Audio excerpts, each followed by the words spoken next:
Je m'excuse de vous déranger. Bonjour, c'est moi, Sarah. Vous venez d'entendre parler de notre histoire à moi et Abraham, mais il y a quelques détails qui méritent d'être précisés.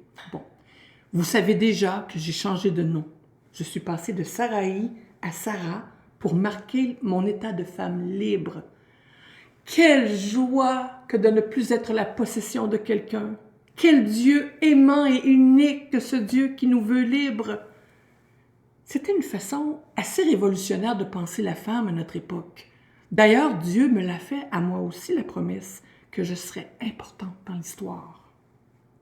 Ça me fait penser, un jour où moi et Abraham, on était tout seuls au campement, on a vu venir au loin 3 hommes et nous avons su tout de suite que c'était des messagers de Dieu. Comme il fallait bien s'en occuper, pendant qu'Abraham les invitait à se reposer, moi, je suis allée m'affairer à préparer un bon repas dans la tente tout près. Curieuse, j'ai tendu l'oreille.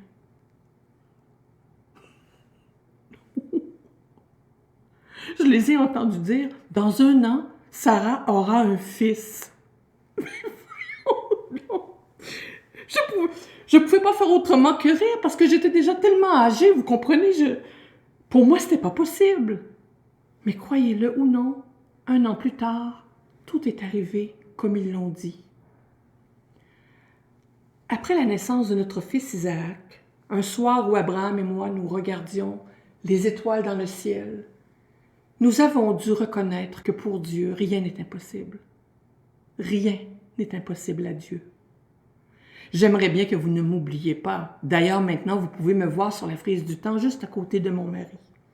Et si vous voulez me faire plaisir, allez lire la promesse que Dieu m'a faite. Vous la trouverez dans votre Bible, dans le chapitre 17 du livre de la Genèse, versets 15-16. Bonne lecture, au revoir.